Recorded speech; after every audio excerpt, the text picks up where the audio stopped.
मित्रांनो, माझ्याकडे आहे the next gen Tata Tiago CNG मध्ये। हे क्रिएटिव्ह वेरियंट आहे। AMT ट्रान्समिशनमध्ये आपल्याला CNG पाहायला मिळणार। कितीही काही झालं मार्केटमध्ये तरी CNG साठी लाईन ही राहणारच। लाईन का राहणार? कारण गाडी मायलेज चांगली देते आणि CNG जेव्हा मायलेज देते तेव्हा खिसा आपला जास्त जळत नाही। म्हणून नेहमी CNG गाड्यांची डिमांड मार्केटमध्ये खूप जास्त आहे। टाटा टियागोनं मोठा गेम केला आहे। का गेम केलाय बोलतोय? कारण अशी ही गाडी घेऊन आलेत ज्याच्यामध्ये तुम्हाला AMT ट्रान्समिशन पाहायला मिळतं CNG ऑप्शन सोबत। आणि जेव्हा तुम्ही सिटीमध्ये चालवता तेव्हा तुम्हाला मायलेज पण पाहिजे, ऑटोमॅटिक गाडी पाहिजे आणि एक सेफ गाडी पाहिजे, त्याचसोबत तुम्हाला फीचर रिच गाडी पाहिजे असेल तर टियागो एक बेस्ट ऑप्शन ठरतो। पण खरंच नवीन टियागो CNGमध्ये बेस्ट ऑप्शन आहे की नाही मी या व्हिडिओमध्ये डिकोड करणार आहे। तर नक्की शेवटपर्यंत बघा, तुम्हाला हा व्हिडिओ नक्की आवडेल। याच्यामध्ये पॉझिटिव्ह निगेटिव्ह सर्व गोष्टींचा मी पर्दाफाश करणार आहे। चला मित्रांनो, सुरू करूया आजचा व्हिडिओ। आणि ट्रान्सपरंट आणि अनबायस्ड कंटेंटसाठी फॉलो करायला विसरू नका। फेसबुक, इंस्टाग्राम, थ्रेड, यूट्यूब सर्व ठिकाणी आपण प्रेझेंट आहोत। कंप्लीट नवीन प्रोफाईल तुम्हाला समोरून पाहायला मिळतो। गाडी नक्कीच लुक वाईज चांगली बनवली, ज्याने कोणी डिझाईन केलं आहे ते जास्त सोबर पण नाही आणि जास्त मित्रांनो फ्युचरिस्टिक पण नाही आहे। एक समतोल साधण्याचा प्रयत्न या डिझाईनमार्फत करण्यात आलेला आहे। समोर रिडिझाईन बंपर पाहायला मिळतो, म्हणजे फ्रंट फेस या कम्प्लिटली नवीन आहे। ड्युअल टोनमध्ये बंपर जो या गाडीला स्पोर्टी लुक नक्की देत आहे। फॉगलॅम्प्स मिळत नाही आहेत, मला असं वाटतं फॉगलॅम्प्स द्यायला पाहिजे होतं, तो एक निगेटिव्ह आहे। 360 डिग्री कॅमेरा दिला आहे, ओके, म्हणजे पुढचा कॅमेरा आहे, टाटाचा लोगो आहे। आयसोलक्स LED हेडलाईट्स टाटा याला बोलतात, म्हणजेच रिफ्लेक्टर बेस तुम्हाला LED हेडलाईट्स मिळतात। हाय बीमसाठी सुद्धा, लो बीमसाठी सुद्धा। इंडिकेटरसुद्धा LEDsमध्ये आहेत आणि DRLसुद्धा तुम्हाला याच्यामध्ये LEDsमध्येच पाहायला मिळणार आहे। फ्रंट प्रोफाईल पाहाल तर तुम्हाला अशा प्रकारे दिसणार आहे। गाडीमध्ये जे वायपर्स आहेत मित्रांनो ते सुद्धा तुम्हाला ना ऑटोमॅटिक मिळतात। एकमेव सेगमेंटमधील अशी गाडी आहे जी तुम्हाला ऑटोमॅटिक वायपर्स प्रोव्हाइड करते। खास गोष्ट अशी आहे मित्रांनो, या गाडीमध्ये तुम्हाला साईडला जर बघाल तर ॲलॉयज मिळत नाहीत, ओके। हे क्रिएटिव्ह व्हेरियंट आहे। याच्यामध्ये हायपर स्टाईल व्हील्स मिळतात जे 14 इंचाचे आहेत आणि टायर सेक्शन 175/65चा। बॉडी क्लॅडिंगसुद्धा आहे, ओके। ही जी क्लॅडिंग आहे मित्रांनो, ठीक आहे, ती बेसिकली रिसायकल मटेरियलपासून बनवली आहे, म्हणजे 20% रिसायकल मटेरियल वापरले। पुढे डिस्क ब्रेक ऑफर करण्यात आलेले आहेत। देन या ठिकाणी साईडचा कॅमेरा, LED इंडिकेटर मिळतो इथे, ब्लॅक ग्लॉसीमध्ये मिरर दिलेले आहेत। Chrome plated door handle with request sensor button याच्यामध्ये दिलेला आहे। Shark fin antenna with GPS तो सुद्धा दिलेला आहे। तुम्ही बघाल तर साईड प्रोफाईल काही अशा प्रकारे आपल्याला दिसतो। पाठीमागे मित्रांनो या गाडीमध्ये आपल्याला ड्रम ब्रेक ऑफर करण्यात आलेले आहेत। लेंथ आहे 3813 mm, विड्थ आहे 1684 mm, हाईट आहे 1535 mm, व्हील बेस आहे 2400 आणि या व्हील बेससाठी 170 mmचा ग्राउंड क्लिअरन्स आपल्याला याच्यात देण्यात आलेला आहे। पुढे इंडिपेंडंट लोअर विशबोन मॅकफर्सन स्ट्रट टाईपचे सस्पेन्शन दिलेत आणि पाठीमागे rear twist beam width coil spring mounted on hydraulic shock observer आपल्याला पाहायला मिळतात। या कलरला बोलतात पँगॉंग पल्स कलर। आता पाठीमागे सांगतो काय काय ऑफर केलं आहे, व्हिडिओ थोडा मोठा होईल। गाडी का सुंदर आहे? कारण जेव्हा सिटी ड्राईव्हची गोष्ट येते मित्रांनो तेव्हा माणूस काय करतो ना, छोटी क्यूटसी दिसणारी त्याला हॅचबॅक हवी असते, त्याच्यामध्ये त्याला CNG पण पाहिजे, AMT पण पाहिजे। आपण भारतीय आहोत ना, तर आपल्याला सगळ्या गोष्टी एकाच ठिकाणी लागतात। आता या गाडीमध्ये ICNGची बॅजिंग, टियागोची बॅजिंग, वायपर वॉशर, डिफॉगर तुम्हाला मिळतो याच्यामध्ये। CNG स्टिकर बघताय, हाय माउंटेड स्टॉप लॅम्प आणि ज्या टेल लाईट्स आहेत मित्रांनो त्या LEDsमध्ये आहेत। LEDsमध्ये इंडिकेटर्स आहेत, मध्ये हा हॅलो बार आहे। बेसिकली हा कनेक्टेड नाही आहे पण पाठीमागून असा कनेक्टेडचं फील देतो आणि मला पर्सनली असं वाटतं कनेक्टेडपेक्षा या ज्या टेल लाईट्स आहेत ना अशा स्वरूपात खूप सुंदर दिसतात। 2 रिफ्लेक्टर पाठीमागे, रिव्हरची लाईट दिलेली आहे, कॅमेरा दिलेला आहे। अजून तुम्हाला काय पाहिजे? सो रिअरचा प्रोफाईल मला विचाराल तर अतिशय स्वीट मस्त वाटतो। ही टाटा टियागो टाटा मोटर्समधील एंट्री सेगमेंट गाडी आहे। खूप छोटी गाडी आहे, ओके, पण काम मात्र या गाडीचं मोठं आहे। टाटा मोटरचं नाव मोठं करण्यासाठी ही या गाडीनं खूप मोठं योगदान दिले।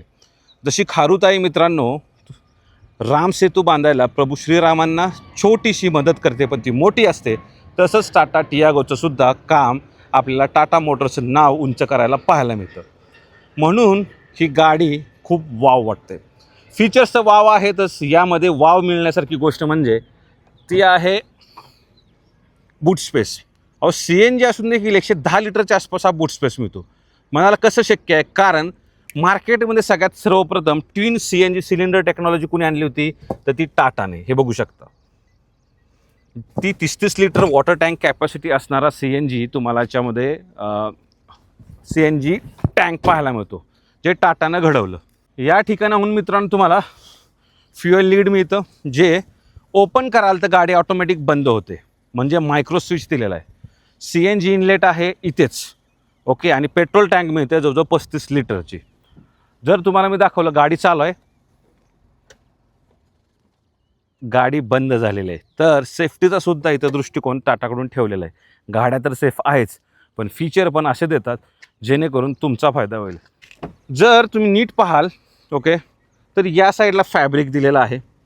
हा जो पॅनल आहे तो तुम्हाला सियाराची आठवण करून देणार आहे. म्हणजे विचार करा ना, छोटी छोटी गोष्ट देखील टाटा इथं विचार करते. 20 लाखाच्या गाडीसारखं जे फीचर आहे, ओके, तो तुम्हाला इथे पाहायला मिळते. म्हणजे हे एक प्रकारचं माऊसचं काम करणार आहे. आणि यालाच पकडून तुम्ही डोअर क्लोज करू शकता. Driver side window 1 touch down आहे, 1 टच अप नाही आहे मित्रांनो. मिरर्स इलेक्ट्रिकली ॲडजस्टेबल फोल्डेबल असणार आहेत. सोबतच जो डॅशबोर्ड आहे, ओके, तो ड्युअल टोनमध्ये आहे. फॅब्रिक इथे पाहायला मिळेल. आणि इंजिन स्टार्ट स्टॉप बटन, जो AC व्हेंट्स आहे तो थोडा टिल्टेड आहे. पियानो ब्लॅक फिनिश याच्यावर दिलेले आहे, ज्याच्यामुळे तुम्हाला कम्फर्टेबल ड्राईव्ह करू शकता. एक्स्ट्रा थाय सपोर्ट दिला आहे कम्फर्टसाठी. हाईट ॲडजस्टेबल सीट्स आहेत. या ज्या सीट्स आहेत त्या चांगल्या होल्ड करतात. पण हेडरेस्ट आहे मित्रांनो तो फिक्स्ड आहे. तुम्हाला वाटतं ॲडजस्टेबलच द्यायला हवं आहे. जे स्टेअरिंग आहे मित्रांनो ते खूप सुंदर आहे. फिनिशिंग मटेरियल क्वालिटी अतिउत्तम आहे. Automatic wipers, okay, automatic headlights पाहायला मिळतात. स्टेअरिंग माउंटेड कंट्रोल्स आहेत. याच्यामध्ये क्रूज कंट्रोल मित्रांनो दिलेले नाही आहेत. हा डिजिटल क्लस्टर बघू शकता. याच्यामध्ये तुम्हाला CNGचं इन्फॉर्मेशन, पेट्रोलची इन्फॉर्मेशन इथे दिलेलं आहे. गिअर इंडिकेटर दिलेला आहे. RPM मीटर आहे. हे डिजिटल स्पीड आहे, टाईम आहे, टेम्परेचर आहे. अशा प्रकारे तुम्हाला पाहायला मिळेल. TPMSसुद्धा याच्यात आपल्याला मिळतो. हा मित्रांनो आहे 26.03 सेंटीमीटरचा टचस्क्रीन, जो सेगमेंटमध्ये पहिली गाडी आहे एवढा मोठा मिळतो. सोबतच यात ब्लाइंड व्ह्यू मॉनिटर देखील पाहायला आपल्याला मिळणार आहे. Blind view monitor, wow. सोबतच 360 डिग्री कॅमेरासुद्धा आहे. त्याची क्वालिटी अल्टिमेट आहे. 3D व्ह्यू, 2D व्ह्यू सर्व काही तुम्हाला याच्यात पाहायला मिळेल. आता मी दरवाजा बंद करतो राईट साईडचा. या, वाव, बघा किती सुंदर आहे. सुंदर ना. खाली ऑटोमॅटिक AC दिलेला आहे. 2 तुम्हाला इथे मोबाईल होल्डर मिळतात. हे वायरलेस चार्जिंग नाही आहेत. आणि जो पेट्रोलमध्ये येतो तो तुम्हाला सिंगल वायरलेस चार्जिंग पाहायला मिळणार. ग्लोब बॉक्स कूल्ड आहे का? येस, कूल्ड ग्लोब बॉक्ससुद्धा दिलेला आहे. 20% रिसायकल मटेरियल वापरलं आहे पिलरसाठी म्हणा, ओके. ज्या ट्रिम्स आहेत प्लास्टिक ट्रिम त्यासाठी. Day night rear view mirror manual आहे, ओके. LEDजमध्ये लाईट दिलेले आहे. पॅसेंजर साईडचं तुम्ही एअरबॅग्स बंदसुद्धा करू शकता. ग्रॅब हँडल दिलेले आहे. सो जर तुम्ही डॅशबोर्ड जर मला विचाराल, ओके, तर fit and finish material quality अतिशय उत्तम इथे बनवण्याचा प्रयत्न टाटाकडून करण्यात आलेला आहे. हा रोटेटरी नॉब मिळतो, जो 5 स्पीडमध्ये असणार आहे. 2 कप होल्डर, मॅन्युअलमध्ये हँडब्रेक आणि आर्मरेस्टसुद्धा दिलं आहे. आर्मरेस्ट असणं खूप महत्त्वाची गोष्ट याच्यात ठरते. आणि 12 वोल्टचा पॉवर सॉकेट पण दिला याच्यामध्ये. सो एक कम्फर्टेबल ड्राईव्ह करण्यासाठी हे देखील छोटी छोटी गोष्ट टाटाने विचार करण्यात. रिअरला AC व्हेंट्स दिलेले आहेत. एवढी छोटी गाडी आहे की पुढचे AC व्हेंट्ससुद्धा सफिशियंट होऊन जातात, पण दिलेले आहेत तर अतिशय चांगली गोष्ट आहे. आयसोफिक्स चाइल्ड माउंट्स आहेत. एक्स्ट्रा थाय सपोर्ट आहे. पण हेडरेस्ट ॲडजस्टेबल नाही आहे. मी नेहमी म्हणतो हेडरेस्ट ॲडजस्टेबल नाही आहे, पण ही जी गाडी आहे ती मोस्टली 2+1 लोक घेतात किंवा सिटी ड्राईव्हसाठी घेतात. सो तेवढं मॅनेजेबल आहे. पण फ्रंट हेडरेस्ट ॲडजस्टेबलच पाहिजे मला असं नेहमी वाटतं. सेफ्टी खूप इम्पॉर्टंट आहे. नीट पाहाल तुम्ही तर 2-2 पॉकेट होल्डर दिलेत, म्हणजे मोबाईल तुम्ही ठेवू शकता. सिटी यूजसाठी आपण भरपूर डॉक्युमेंट्स घेऊन जातो, पाठीमागे पॅसेंजर बसतो, थोडं मोबाईल होल्ड ठेवतो, तर त्याचा देखील छोट्या छोट्या गोष्टीतून विचार केला आहे. आणि थोडे आतमध्ये स्कूप आहेत, त्याच्यामुळे तुमचा जी लेगरूम नीरूम आहे ती किती आहे चेकआउट करूया. ही माझी ड्रायव्हिंग पोझिशन आहे, यानुसार मी बसलेलो आहे. आणि आता इथे ना थाय सपोर्ट दिला आहे, त्याच्यामुळं हे तर भारी वाटते. बाकी तुम्ही जर पाठीमागून सीट घेऊन बसणार असाल पूर्ण तरी देखील घेऊ शकता. पण एक मी तुम्हाला स्पेस दाखवणार आहे. यामुळे बॅकला सीट चांगल्या होल्ड करतायत, फक्त हेडरेस्ट. आता दुसरी अशी गोष्ट आहे की इथे बसूया आपण, स्पेस किती आहे, इग्रेस इझी आहे. आणि बघू शकता माझी हाईट 5'11" आहे, तर नी रूम आणि लेग रूम ठीकठाक आहे. थाय सपोर्ट तो पण ठीकठाकच म्हणेन, तुम्ही थाय सपोर्ट जास्त दिलेला आहे. हेडरूम छान दिलेला आहे, काहीच प्रॉब्लेम नाही आहे. हेडरेस्ट फक्त ह्याच्यामध्ये फिक्स्ड मिळतो. सो कम्पेअर टू या व्हील बेसच्या गाडीसाठी हा स्पेस चांगला आहे. व्हील बेससाठी बोलतो मित्रांनो, बाकी जेवढं देईल तेवढं कमीच आहे. इथे बघू शकता अगेन सियाराची तुम्हाला आठवण करून देईल. फॅब्रिक बेस व्हेरियंटपासून तुम्हाला सर्व ट्रिम्समध्ये पाहायला मिळतं. चांगली गोष्ट आहे. मोबाईल बॉटल होल्डर वगैरे दिलेलेच आहेत मित्रांनो.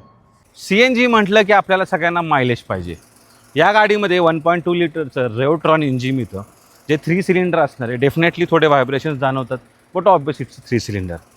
या गाडीची खासियत असे आहे की 27चं मायलेज तुम्हाला ही गाडी काढून देईल CNGवर. पेट्रोलवर तुम्ही नियर अबाउट 16 ते 20च्या आसपास पकडा तुम्ही मायलेज काढून देईल. हायवेवर 20, कधी कधी 12-13 पण जातं, depending upon traffic and driving style. तर गाडीचा जे मायलेज आहे ती खूप महत्त्वाची गोष्ट आहे. याच्यामध्ये इन्सुलेशन प्रोव्हाइड केलेलं आहे. गाडीच्या आतमध्ये आवाज तर येतोच, कन्फर्म पकडून झाला जेव्हा तुम्ही हाय रेव करता. पण टाटानं अशी गोष्ट केली, म्हणजे या सेगमेंटमध्ये तुम्ही 8 लाखाच्या सेगमेंटमध्ये तुम्ही काय एक्सपेक्ट करणार ना. त्याच्यामध्ये तुम्हाला फीचर देतं आहे, सेफ्टी देतं आहे, त्याच्यासोबत तुम्हाला CNG देतं आहे आणि ऑटोमॅटिकमध्ये. तर एवढ्या सगळ्या गोष्टीचा विचार करून एक पूरक गाडी बनवली. या गाड्या तुमच्या नीड्स पूर्ण करण्याचा प्रयत्न करतात. त्याचमुळे ही AMT CNG मला वाटतं आज वर्थ आहे. सेगमेंटमधील अशी गाडी जिच्यामध्ये आपल्याला ऑटोमॅटिकमध्ये CNG पाहायला मिळतो, म्हणजेच AMT CNG. तर गाडी चालवताना तुम्हाला नक्कीच जाणवतं AMTचा परफॉर्मन्स. ECUमुळे CNG शिफ्टिंग अजिबात तुम्हाला लॅग जाणवत नाही. थेट CNG मोडवर सुद्धा तुम्ही गाडी चालू करू शकता. AMT असल्यामुळे क्रिप फंक्शन तुम्ही यूज करू शकता. ब्रेक सोडताच गाडी ऑटोमॅटिक पुढे जाते किंवा गाडी पाठीमागे जात नाही जेव्हा तुम्ही चढावर गाडी चालवत असता. पहिल्या दुसऱ्या गिअरमध्ये AMTचा तुम्हाला धक्का नक्की जाणवतो, म्हणजे झटका नक्की जाणवतो. पण एकदा तुम्ही स्पीड पकडला की शिफ्ट्स खूप स्मूथ होऊन जातात. ओके, म्हणजे हाय स्पीडला गाडी व्यवस्थित चालते, पण कमी स्पीडला जर्क तुम्हाला जाणवतात. CNG असून मित्रांनो, AMT असून याच्यात तुम्हाला पेडल शिफ्टर दिलेले आहेत. जेव्हा तुम्हाला क्विक डाऊनशिफ्ट करायचं असेल, ओव्हरटेकिंग करण्यासाठी, ते सुद्धा पॉसिबल याच्यामध्ये होऊन जातं. फ्रंटला मॅकफर्सन स्ट्रट सस्पेन्शन आहेत, पाठीमागे ट्विस्ट बीमचा सेटअप दिलेला आहे. खड्डे, खराब रस्ते अतिशय आरामात तुम्ही त्या खड्ड्यावरून घेऊन जाऊ शकता आणि नॅचरली ते सस्पेन्शन आहे ते झेलतात सुद्धा. पर्सनल माझा अनुभव आहे. सो सिटी राईड क्वालिटी चांगली बनते. विशेष म्हणजे या सस्पेन्शनमुळं गाडीची स्टॅबिलिटीसुद्धा चांगली टिकून राहते. हायवेवर 3 डिजिट स्पीडला ही गाडी रस्त्यावर चिटकून चालते. डेफिनेटली आम्ही चालवली गाडी, पावसातसुद्धा चालवली गाडी. खूप छान रस्त्याला चिटकून चालते. बॉडीवर तुम्हाला अजिबात जाणवत नाही आहे मित्रांनो. मोठी विंडशील्ड आहे, उत्तम सिटिंग पोझिशन असल्यामुळं रस्ता तुम्हाला स्पष्ट दिसतो. विजिबिलिटीचा कुठलाही प्रॉब्लेम नाही आहे. तसंच त्याच्यामध्ये 360 degree camera, blind view monitor असल्यामुळं आणखीनच पार्किंग करणं आणि टर्न्स घेणं सोपं होऊन जातं. स्टेअरिंग फीडबॅक गाडीचा हलका आहे, ओके, स्मूथ आहे, पण प्रिसिजन इथे तुम्हाला पाहायला मिळतं. अचूक फीडबॅक आहे. हाय स्पीडला योग्य प्रमाणात स्टेअरिंग वेट घेते, ओके, पकडतं आहे, जेणेकरून तुम्हाला कॉन्फिडन्स चालवताना वाटेल. City response bumper to bumper ट्रॅफिकमध्ये मित्रांनो डाव्या पायाला पूर्ण आराम मिळतो. त्यामुळे तुम्ही ऑफिसला जायला, सिटीमध्ये वापरायला गाडी आरामात चालवू शकता. आणि हायवेवरसुद्धा मित्रांनो क्विक ओव्हरटेकिंग करायचं असेल तर थोडं तुम्हाला प्लॅनिंग करावं लागतं, बिकॉज दिस इज AMT. तुम्हाला पण माहिती आहे पॉवर थोडी कमी जाणवते त्याच्यामध्ये. सो आय विल सजेस्ट की बाबा जेव्हा CNGवर गाडी असते तेव्हा 75 PS पॉवर आहे. त्याच्यामुळं तुम्हाला ओव्हरटेकिंग प्लॅन करावं लागतात. आयदर डाऊनशिफ्ट करावं लागतं किंवा रेस द्यावा लागतो. त्यामुळं तिथे तुम्हाला तो डाऊनशिफ्टिंग करावंच लागतं मित्रांनो. तुम्हाला जर मॅन्युअल गिअर बदलायची गरज नाही आहे, ओके, तर AMT CNG बेस्ट पर्याय ठरतो. मायलेज पण आहे, परफॉर्मन्स पण ठीकठाक म्हणेन आणि चांगली दिसणारी गाडी जी तुम्ही सिटीसाठी नेहमी यूज करू शकता. निगेटिव्हमध्ये हेच आहे की ॲडजस्टेबल हेडरेस्ट पाठीमागच्या पुढचा द्यायलाच पाहिजे होता. सिटी नॉब आहे, ओके, त्याचं तुम्हाला इन्श्युअर करावं लागतं की परफेक्ट ड्राईव्ह मोड, न्यूट्रल मोड किंवा रिव्हर्स मोड लागला आहे का नाही, हे एक इन्श्युअर करावं लागतं. सो हे काही 2-3 निगेटिव्ज आहेत. Overall it's fabulous car. मागच्या टियागोपेक्षा ही टियागो अप्रतिम बनवलेली आहे मित्रांनो. 5,79,000 ते 7,99,000 मॅन्युअल ट्रान्समिशनची प्राइसिंग आहे. AMT प्राइसिंग आलेली नाही आहे. मी बोलतो एक शोरूमबद्दल. सांगायची गोष्ट अशी की एक मिड व्हेरियंट जर सी एन जीमध्ये टाटा टियागो AMTमध्ये उचलत असाल तर ते तुमच्यासाठी सिटी ड्राईव्हसाठी परफेक्ट ऑप्शन ठरणार आहे. गाडी खरंच व्हॅल्यू फॉर मनी बनवले टाटाने. खरंच मटेरियल क्वालिटी इम्प्रूव्ह केलेली आहे. थोडेफार निगेटिव्ज आहेत, बट टाटाचा जो प्रवास आहे गेल्या 10 वर्षाचा, तो प्रवास पाहता आपल्याला टाटाला हॅट्स ऑफ म्हटलंच पाहिजे. बाकी हे काही माझा फर्स्ट ड्राईव्ह इम्प्रेशन होतं. पाठीमागे विमानं उडत आहेत, आम्ही एन्जॉय करतो आहे. तुमच्यासाठी भर दुपारी उन्हात व्हिडिओजसुद्धा करतो आहे. आज सकाळी व्हिडिओ काढायला आलो आहे, पण एनर्जी तेवढीच आहे. फॉलो करा, सबस्क्राईब करा आणि अशाच एक्सक्लुझिव्ह कंटेंटसाठी नेहमी मित्रांनो सोबत राहा. धन्यवाद. जय महाराष्ट्र.